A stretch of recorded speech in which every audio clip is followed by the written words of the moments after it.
بسم الله الرحمن الرحيم. قال الإمام الحافظ المحدث ابن أبي داود رحمه الله في قصيدته الموسومة بالحائية ما نصه: وقد ينكر الجهمي أيضا يمينه وكلتا يديه بالفواضل تنفح، فقل ينزل الجبار في كل ليلة بلا كيف جل الواحد المتمدح، إلى طبق الدنيا يمن بفضله فتفرج أبواب السماء وتفتح، يقول ألا مستغفر يلقى غافرا ومستمنح خيرا ورزقا فأمنح، وذاك قوم لا يرد حديثهم ألا خاب قوم كذبوهم وقبحوا، وقل إن خير الناس بعد محمد وزيراهم قدما ثم عثمان نرجح، ورابعهم خير البرية بعدهم علي حليف الخير بالخير منجح، وإنهم والرهط لا ريب فيهم على نجب الفردوس في الخلد تسرح،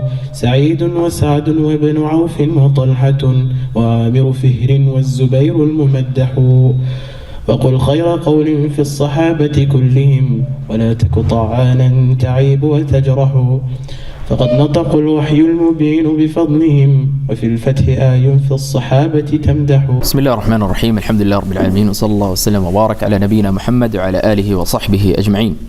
اللهم علمنا بما ينفعنا وانفعنا بما علمتنا إنك أنت العليم الحكيم. So we will start inshallah today with the 10th line, all right, in which Imam Ibn Abi Dawood, he moves on to discuss the fourth issue of this book. The first issue was holding on to the Quran and Sunnah. The second one was the Quran is the speech of Allah subhanahu wa ta'ala. The third one was that Allah subhanahu wa ta'ala will be visible to His creation on the Day of Judgment. Alright? And we mentioned that we will not see Allah subhanahu wa ta'ala. We will not see Allah subhanahu wa ta'ala in this dunya, but we will see Him in the akhirah, inshallah ta'ala, if Allah blesses us with that blessing. He moves on here to another issue, and that is the hands of Allah subhanahu wa ta'ala. Does Allah subhanahu wa ta'ala have hands, and if so, how?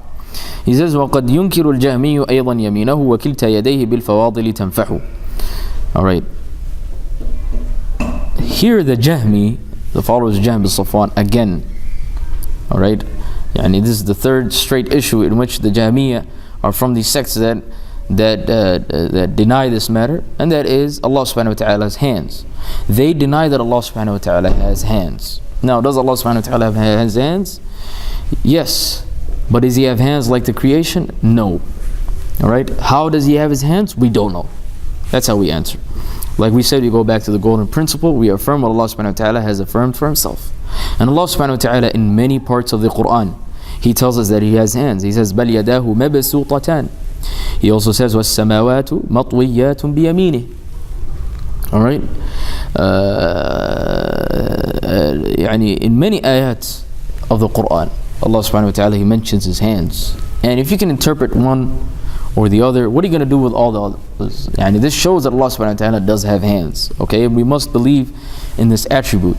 Now, we don't go around saying He has hands like the creation. This is incorrect. This is being anthropomorphic, right? We can't do this. We have to clearly say in a manner that befits His majesty, in a manner that befits Allah subhanahu wa ta'ala. We don't know how. Alright?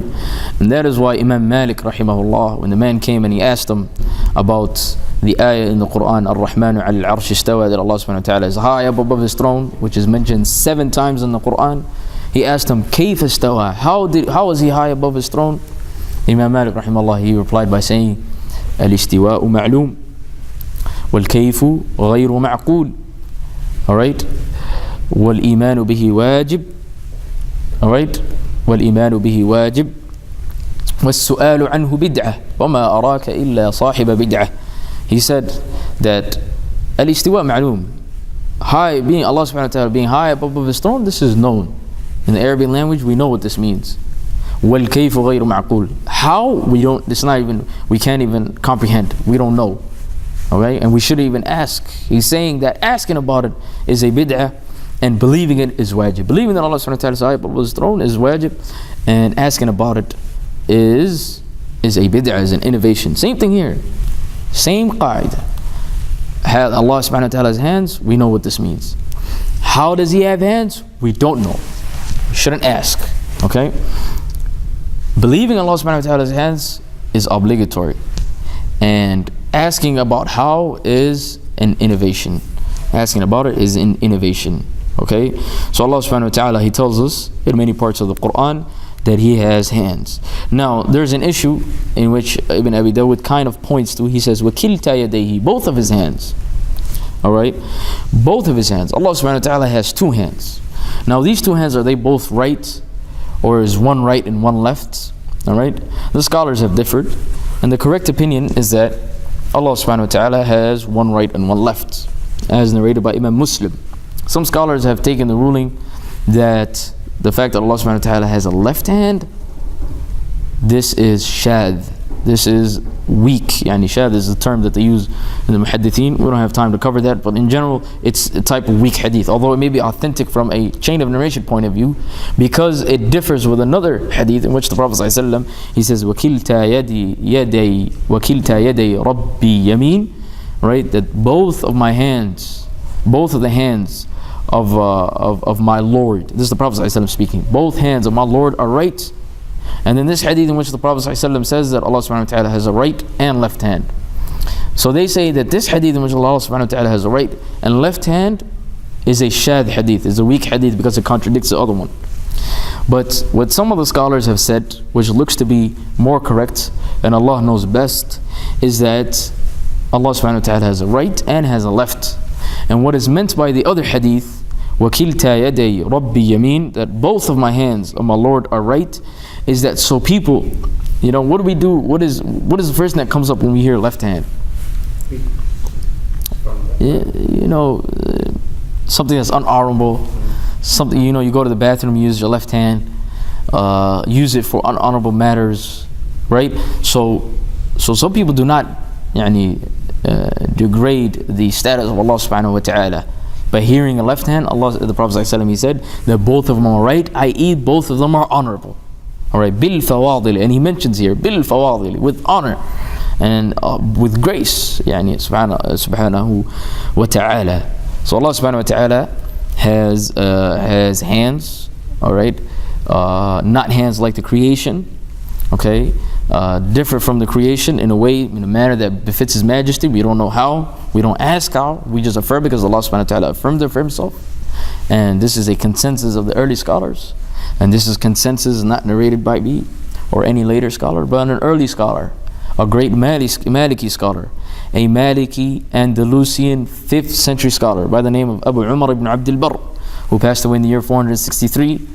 He said in his book At-Tamheed that the scholars have agreed that the ayat of the sifat, the verses of the attributes of Allah subhanahu wa ta'ala, are ala al-haqiqah. We take it literally, and it's not ala al-majaz. We don't interpret it metaphorically or allegorically. We don't do that. We take it literally the way it came. And this ijma', as we said, has been transmitted by Ibn Abdul Barr in his book At-Tamheed, as other scholars have transmitted the ijma'. Alright? He moves on to the 11th line, moves on to the next issue. وَقُلْ يَنْزِلُ الْجَبَّارُ فِي كُلِّ لَيْلَةٍ بِلَا كَيْفَ جَلَّ الْوَاحِدُ الْمُتَمَدَّحُ إِلَى طَبَقِ الدُّنْيَا يَمُنُّ بِفَضْلِهِ فَتُفْرَجُ أَبْوَابُ السَّمَاءِ وَتُفْتَحُ يَقُولُ أَلَا مُسْتَغْفِرٌ يَلْقَى غَافِرًا وَمُسْتَمْنِحٌ خَيْرًا وَرِزْقًا فَأَمْنَحُ رَوَى ذَاكَ قَوْمٌ لَا يُرَدُّ حَدِيثَهُمْ أَلَا خَابَ قَوْمٌ كَذَّبُوهُمْ وَقُبِّحُوا.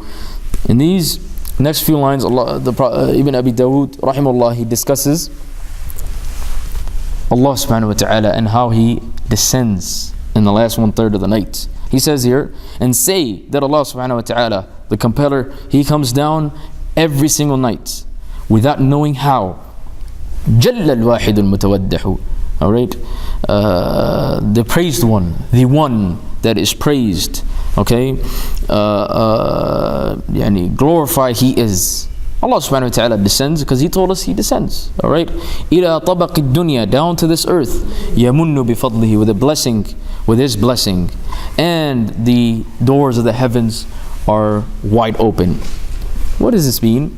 He is referring to a hadith of the Prophet sallallahu alaihi wasallam, in which he said that Allah subhanahu wa ta'ala will come down in the last 1/3 of every single night.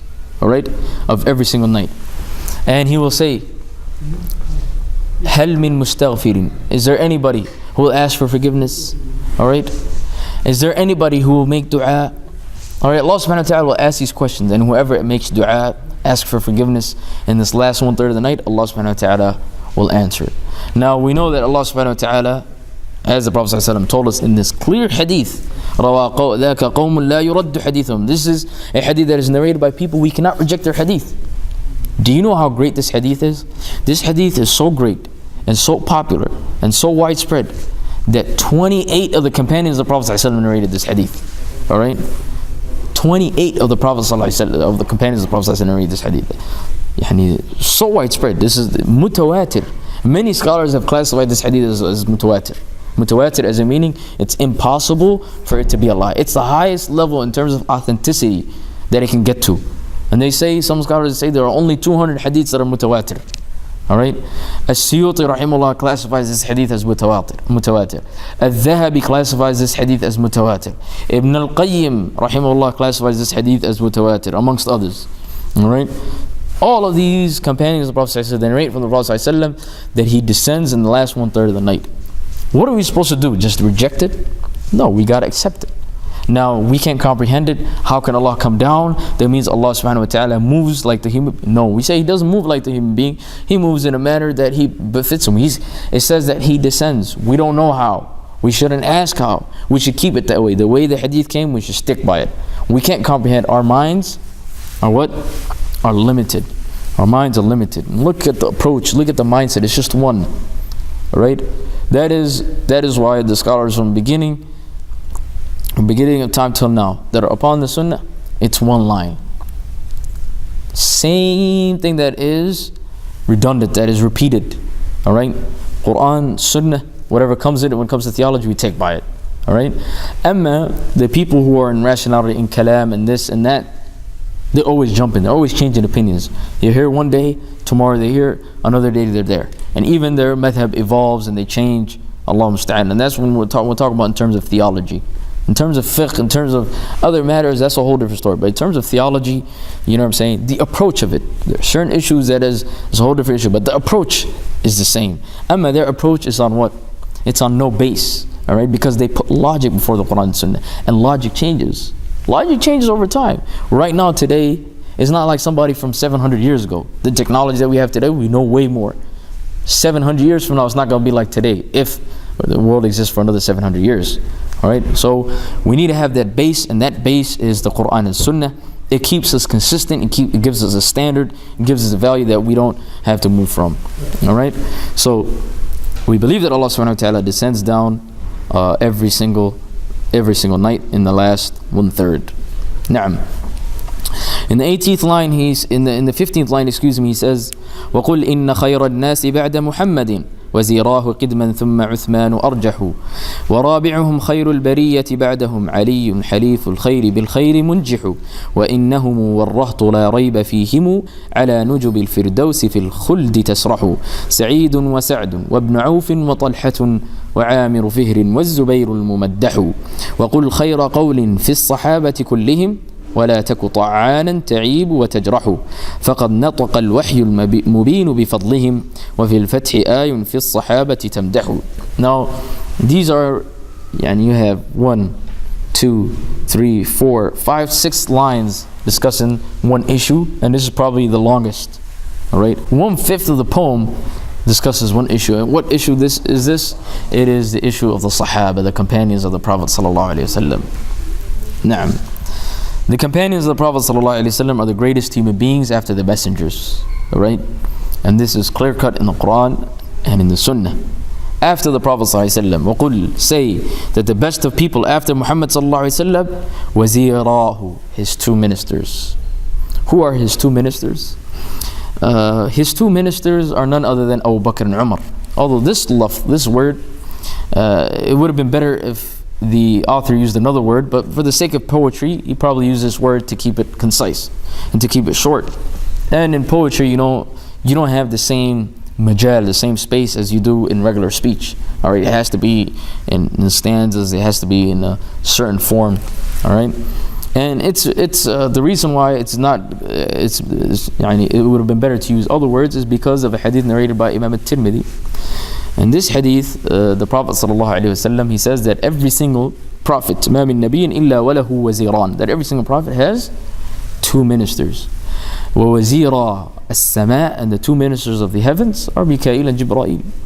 ووزيرا الأرض, the two ministers of the يعني earth are Abu Bakr and Umar. Now, even though this hadith has been narrated, it's weak. It's been classified weak by many scholars. Okay, but the meaning of it is Abu Bakr and Umar. And la shak, without a doubt, that Abu Bakr radiallahu ta'ala anh is the greatest of the companions of the Prophet sallallahu alaihi wasallam. ثاني اثنين إذ هما في الغار, as Allah subhanahu wa ta'ala, He mentions him in the Quran, not by name, but is referring to him. He was the only person of the Prophet sallallahu alaihi wasallam in the cave when he was migrating to Medina. All right, the Prophet ﷺ, he said, "Muru Aba Bakr falyusalli bin nas." When he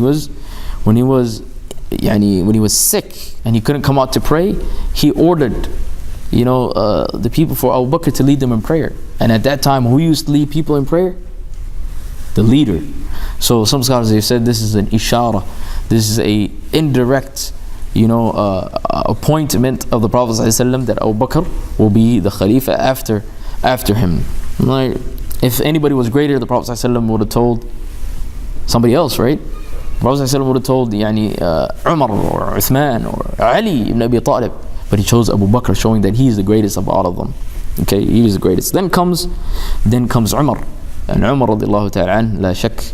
How many times do you hear the Prophet ﷺ and Abu Bakr and Umar, the Prophet ﷺ and Abu Bakr and Umar, right? اقتدوا بالذين من بعدي أبو بكر وعمر, Abu Bakr and Umar, right? Follow those who will come after me, Abu Bakr and Umar, all right? Abu Bakr and Umar, la shak. And this is something that is concrete. The virtues of Abu Bakr and Umar are widespread in Sunnah. نعم. ثم عثمان أرجح. Then comes Uthman according to the correct opinion. Alright, is there an opinion in this matter? Yes, in the beginning there was a few scholars who did not take by the opinion that Uthman comes third. Alright, and there were a few. The majority, the overwhelming majority, they used to say that Uthman is better. Alright, but some of the scholars of Kufa, like Sufyan al-Thawri in the beginning, he believed that Ali was better than Uthman. And in one of the narrations of Imam Malik, he believed that Uthman and Ali, he would not differentiate between them. Like he would say, okay, I'm not going to talk about it, as if they're al-waqf. He would stop. In another narration of Imam Malik, he would say that Uthman is better than Ali. Al-Thawri in the beginning of his life, and some of the scholars of Al-Kufa, they used to say that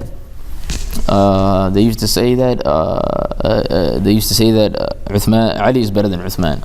This also has been attributed to Abu Hanifa. Even though Abu Hanifa, he clearly states in his book Al-Fiqh Al-Akbar, which there's a khilaf between the scholars whether this is correctly attributed to Abu Hanifa. Did he actually write this book Al-Fiqh Al-Akbar, which is a book in Aqidah? He clearly says that Uthman, if we say that this book is for Abu Hanifa, he clearly says that Uthman is better than Ali. So Uthman is better than Ali, la shak, for two reasons. One, because of the hadith of Ibn Umar narrated by Abu Khari and Abu Dawud and others, in which Ibn Umar radiallahu ta'ala anh, he used to say that كنا نفضل في عهد رسول الله صلى الله عليه وسلم أبو بكر ثم عمر ثم عثمان. Alright, that we used to prefer in the reign of the Prophet صلى الله عليه وسلم Abu Bakr, then Umar, then Uthman, and he would stop. Alright, he would stop there. And in one of the narrations he added Ali, but in most of the narrations he stopped at Uthman, showing that Uthman is better.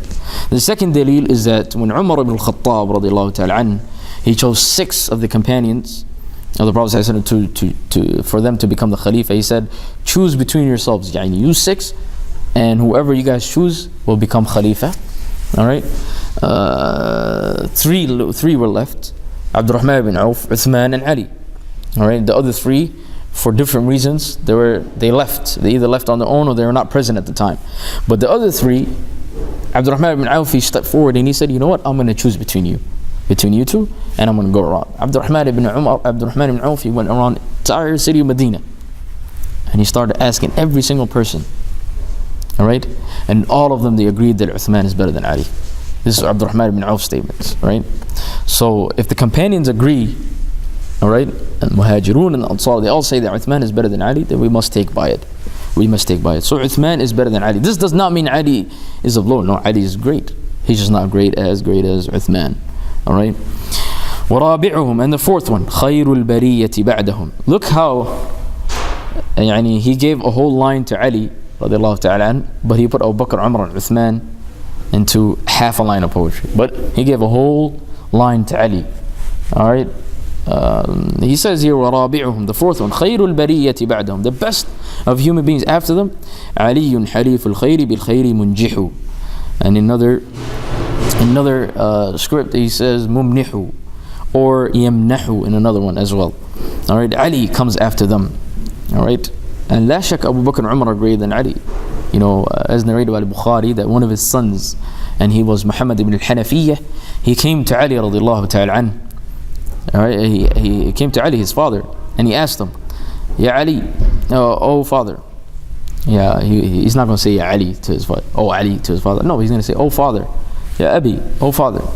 Who is better, you or Abu Bakr or Umar?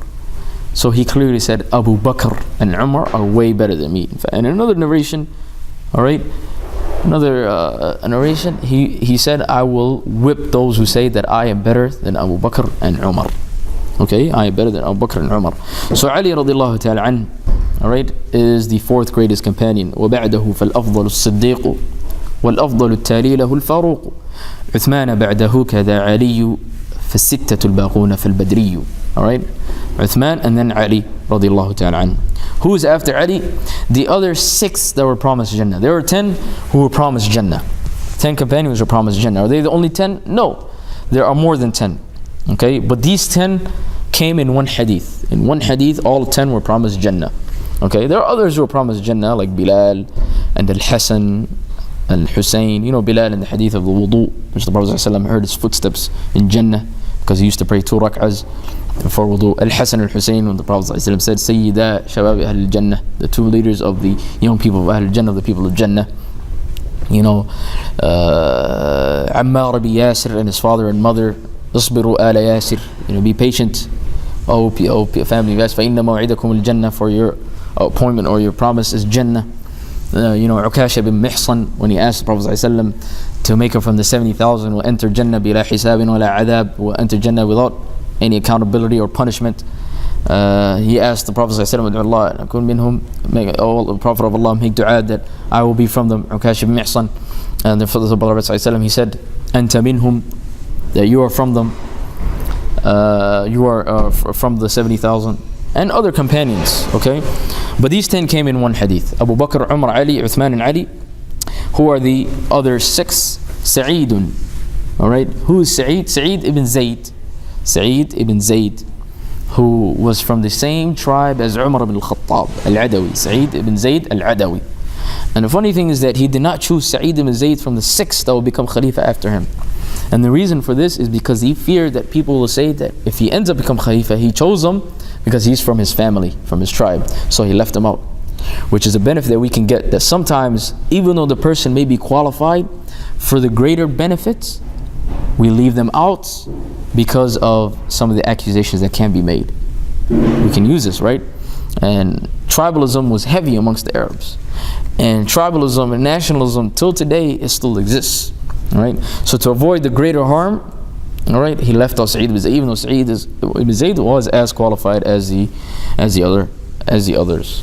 Sa'ad ibn Abi Waqqas al-Zuhri, Sa'ad ibn Waqqas al-Zuhri, alright, and who's from the same tribe as the mother of the Prophet ﷺ, Amina bint Wahab. Amina bint Wahab, he was from the same tribe, Banu Zuhra, or Banu Zahra. Na'am. Wabnu Awf, Abdul Rahman ibn Awf. Abdul Rahman ibn Awf, we mentioned, he was the one who decided between Uthman and Ali. And he went around asking every single person who is better. Abdul Rahman ibn Awf. And he was a rich man, one of the richest men in history, they used to say. He came into Medina with nothing, and he came out of there and he was rich. Showing and his business techniques was amazing, and the way he made money out of nothing. He came in with his shoes, that's all he came in with. In fact, subhanAllah, he came in with nothing, and that shows you it's never too late. It's never too late. And it also shows you that even if you give up, look, Abdurrahman Auf, he gave up all the riches that he had in Mecca. Alright? For the sake of Allah. He left it all alone and he went to Medina. It shows you that if you leave something for the sake of Allah, you will be rewarded. Alright, then this life or in the hereafter. You can be rewarded in this life or in the hereafter. And a great prime example of that is Abdurrahman ibn Auf. He left all of it for the sake of religion. Allah subhanahu wa ta'ala gave him. Not only that, he gave him more than what he had before. لَإِن شَكَرْتُمْ لَأَزِيدَنَّكُمْ وَلَإِن كَفَرْتُمْ إِنَّ عَذَابِي لَشَدِيدٌ. That if you thank Allah subhanahu wa ta'ala, I will increase your blessings. And if you do not thank Allah subhanahu wa ta'ala for the blessings that He has given you, verily my punishment is severe.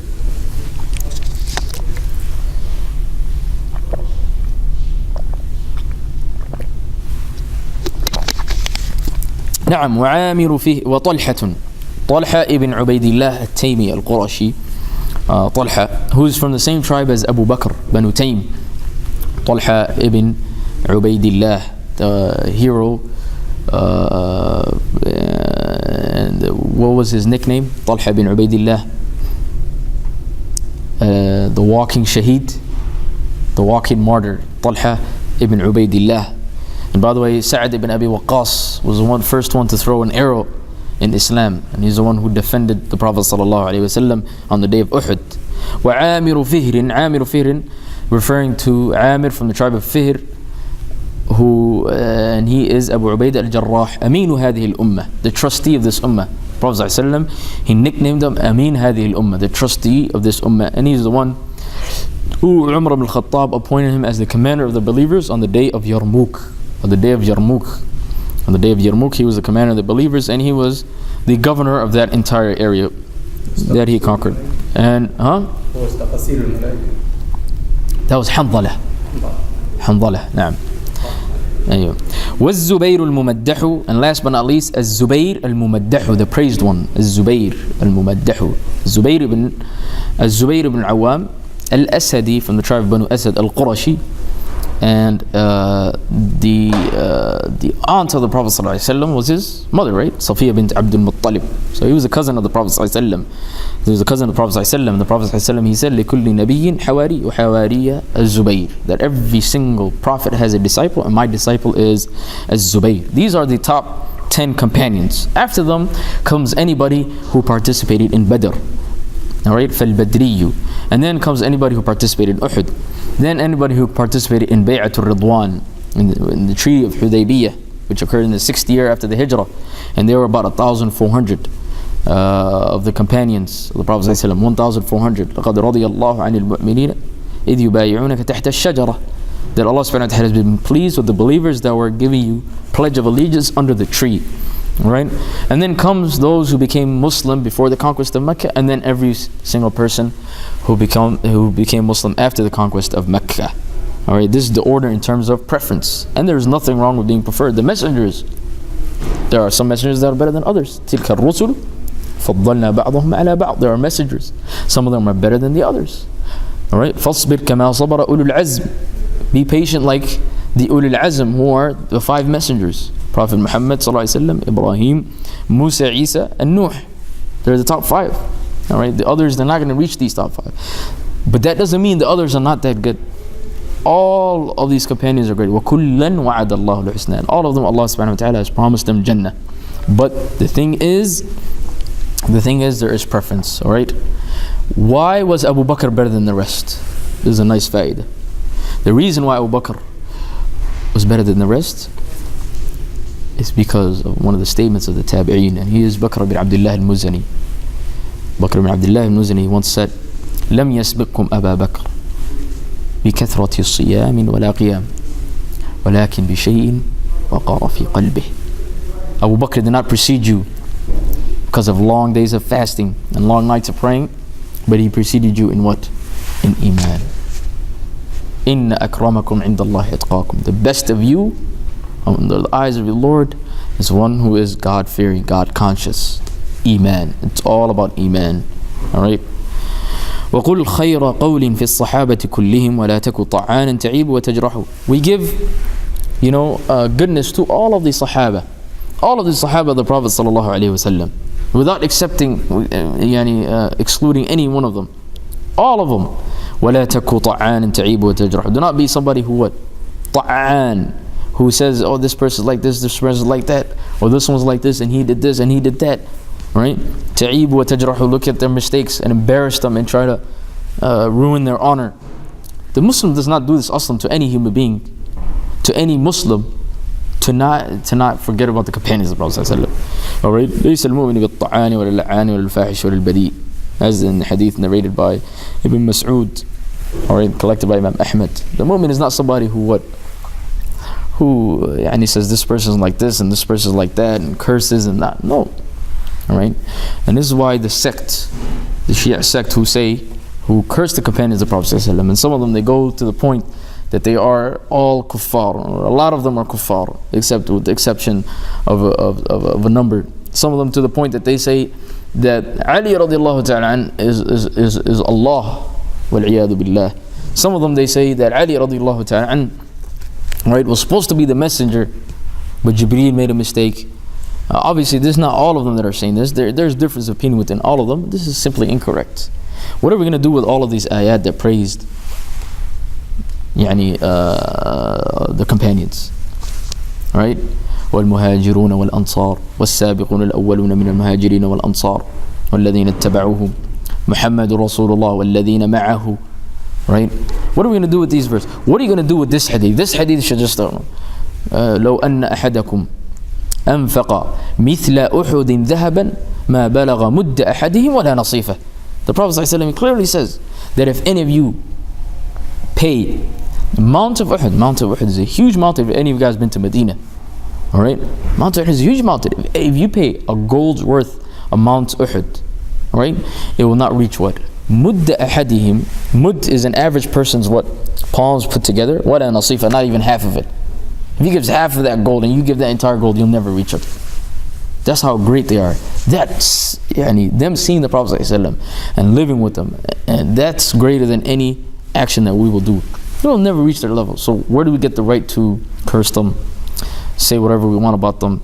We should say good things about them, just like the wahi, the revelation says. He says here, فَقَدْ نَطَقَ الْوَحْيُ الْمُبِينُ بِفَضْلِهِمْ.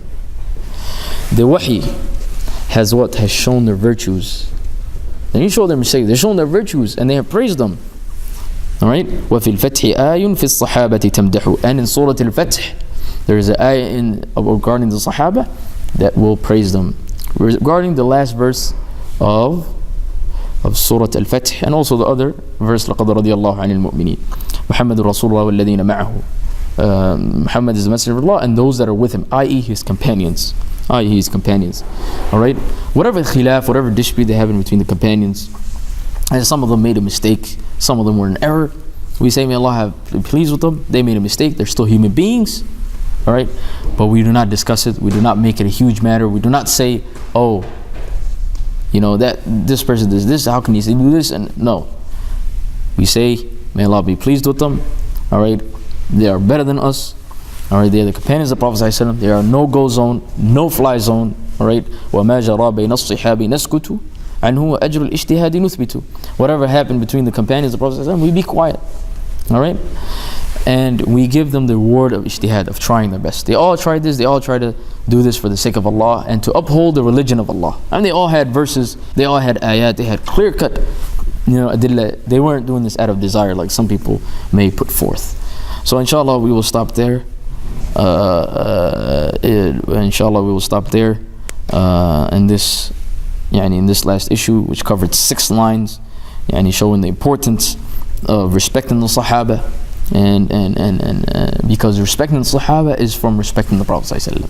Those are the closest people to him, so respecting them also leads to respecting the Prophet ﷺ. We'll leave it at that. Sallallahu alaihi wa sallam wa baraka ala nabiyyina Muhammad wa ala alihi wa sahbihi ajma'in.